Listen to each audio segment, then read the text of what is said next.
கல்வாரி சிலுவையில தன்னோட ஜீவனை ஒப்பு கொடுத்தார். இயேசு கிறிஸ்து நம்மை நேசிக்கிறார். இதோ வரப்போகிறார்.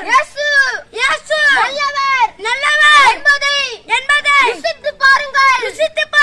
இயேசு கிறிஸ்து இந்த பரிசுத்த வேதாகமத்தின்படி சொல்கிறார். லூக்கா 18 அதிகாரம் 19 வசனம்.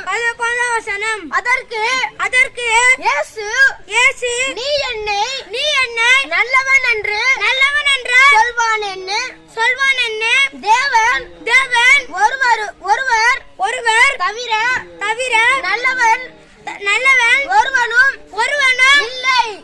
இங்க மனிதர்கள் நல்லவர்கள் இல்லை. ஆனால் இயேசு கிறிஸ்து இந்த உலகத்திற்கு மெய்யான சந்தோஷத்தை தருவார். அவரை தவிர ஒருவனும் நல்லது செய்ய மாட்டான். ஆனால் இயேசு கிறிஸ்து இந்த உலகத்தில் உள்ள எவ்வளவு மனிதர்களுக்காகவும் அவர் மாத்திரமே நல்லது செய்து வருகிறார். இயேசு கிறிஸ்து குருடருக்கு பார்வை கொடுத்தார். முடவர் சப்பானியில் எழுந்து நடக்க செய்தார். இதை காட்டிலும் மரித்து போன லாசருவை உயிரோடு எழுப்புகிறார். 2025 ஆண்டுகளுக்கு முன்பாக இப்பொழுதும் இயேசு கிறிஸ்து நிறைய அற்புதங்களை செய்து வருகிறார். மனம் திரும்புங்கள். இயேசு கிறிஸ்து வரப்போகிறார். அவர் ராஜாதி ராஜாவா வருவார். முதலாம் இயேசு கிறிஸ்து மனிதனை காப்பாற்றும்படியாக வந்தார். இந்த காலத்தில் வரப்போகிற இயேசு கிறிஸ்து உன்னையும் என்னையும் நியாயத்திற்கு வைத்திருக்கிறார். மனம் திரும்புங்கள். உங்கள் பாவங்களை விட்டு மனம் திரும்புங்கள். இதோ இயேசு கிறிஸ்து வரப்போகிறார். இயேசு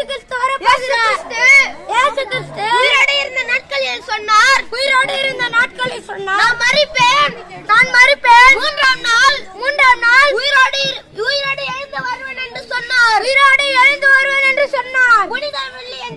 புனித வெள்ளி என்றால் இயேசு கிறிஸ்துவை சிலுவையில் அறிந்த நாள். எதற்காக சிலுவை அறிய வேண்டும் என்று கேட்கலாம். ஆனால் இயேசு கிறிஸ்து சொல்கிறார். உலகத்தில் உள்ள எல்லா மனிதர்களுக்காகவும் நான் மாத்திரமே அழிக்கப்பட்டேன். நீயும் நானும் செய்த பாவங்களுக்காக இயேசு கிறிஸ்து தன் ஜீவனையே சிலுவையில் ஒப்பு கொடுத்தார். இது இயேசுவின் காலம். இதோ இது இயேசுவின் காலம். வரப்போகிறார். திரும்புங்கள். கடைசி காலம். உங்களுக்காக பிரார்த்தனை எடுக்க போகிறோம்.